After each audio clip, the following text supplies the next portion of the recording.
C'est beau, une ville la nuit, disait Richard Boringer. Beau certes, mais souvent énergivore, inutilement énergivore, au point d'avoir soulevé une armée d'éco-citoyens curieusement équipés.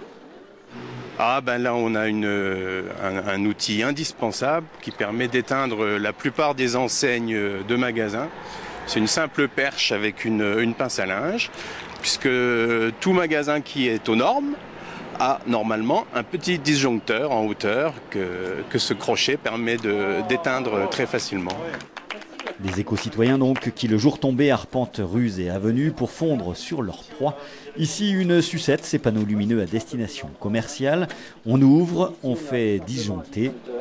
On ne fait que disjoncter le courant dans le panneau, ce qui permet de l'éteindre sans le dégrader.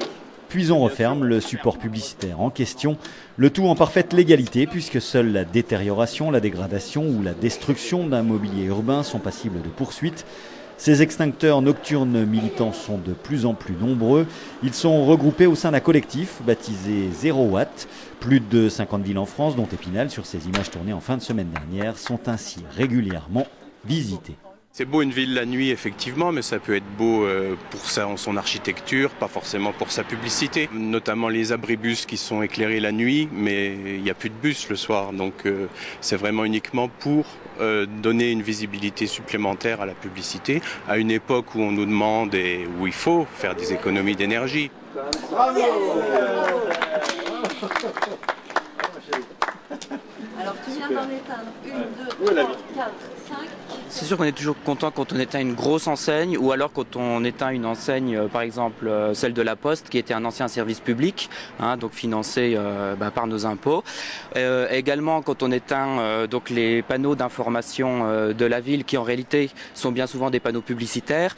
Et ceux-là, il faut savoir qu'ils fonctionnent avec du courant payé par le contribuable. Donc non seulement on fait une économie d'énergie, mais on fait également une économie d'argent public. 0 Watt pour la pub, on éteint tout, tel était le mot d'ordre vendredi dernier lors de cette action concertée sur le plan national. Les commerces visités ont eu droit à leur petite affichette d'avertissement. Et la prochaine fois qu'on passera, probablement qu'elle sera éteinte. Pour les militants, il s'agit d'un vrai jeu d'enfant, sachant qu'un disjoncteur en façade est obligatoire selon la loi. En fonction de leur puissance, certains de ces éclairages nocturnes peuvent représenter en une nuit l'équivalent de la consommation d'une famille de 4 personnes sur 24 heures, d'où une certaine jubilation au moment de cette chasse au gaspillage. Ah, c'est un vrai bonheur, c'est un plaisir. Éteindre certaines enseignes, c'est un plaisir. Oui, quand on arrive à éteindre une grosse enseigne, c'est très agréable, j'avoue, et c'est drôle, Bravo. Voilà ce qu'on fait de nos impôts. Je t'offre la clé. Merci, c'est gentil. À quoi ça sert? Quelle est l'utilité de nuit d'éclairer ces magasins, là, comme ça, ces enseignes? Voilà, c'est philosophique. Quelle est l'utilité? Ça marche? Oui, ça marche puisqu'ils se rallument pas, pour certains. Oui, quand même, il y en a beaucoup moins qu'avant. Il va d'ailleurs faire de plus en plus noir dans nos villes, puisqu'à partir du 1er juillet, les enseignes de commerce fermées devront être éteintes de 1h à 6h du matin. Et gare aux contrevenants, l'armée toute pacifique de 0 Watt va continuer à veiller. Et voilà.